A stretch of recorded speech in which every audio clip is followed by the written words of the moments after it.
ಸ್ನೇಹಿತರೆ, GNN ಕನ್ನಡ ಚಾನಲ್ಗೆ ಸ್ವಾಗತ ಸುಸ್ವಾಗತ.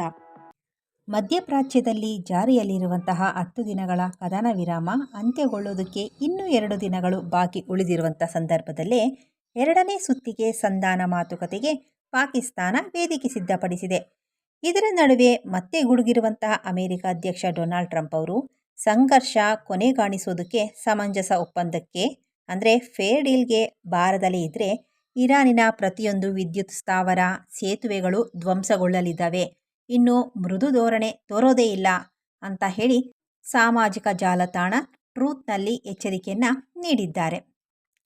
ಪಾಕಿಸ್ತಾನದಲ್ಲಿ ಎರಡನೇ ಹಂತದ ಮಾತುಕತೆಗೆ ವೇದಿಕೆ ಸಿದ್ಧಗೊಂಡಿದೆ. ನಮ್ಮ ಪ್ರತಿನಿಧಿಗಳು ಇಸ್ಲಾಮಾಬಾದಿಗೆ ಪ್ರಯಾಣ ಬೆಳೆಸಲಿದ್ದಾರೆ.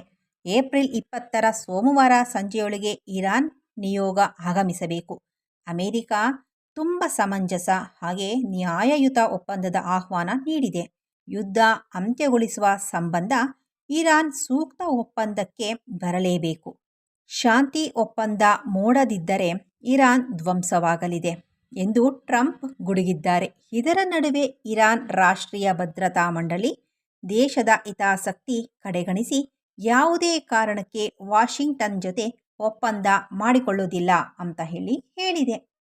ಹೀಗಾಗಿ ಎರಡನೇ ಸುತ್ತಿನ ಮಾತುಕತೆ ಮೇಲೆ ವಿಶ್ವದ ಗಮನ ಅನ್ನೋದು ನೆಟ್ಟಿದೆ.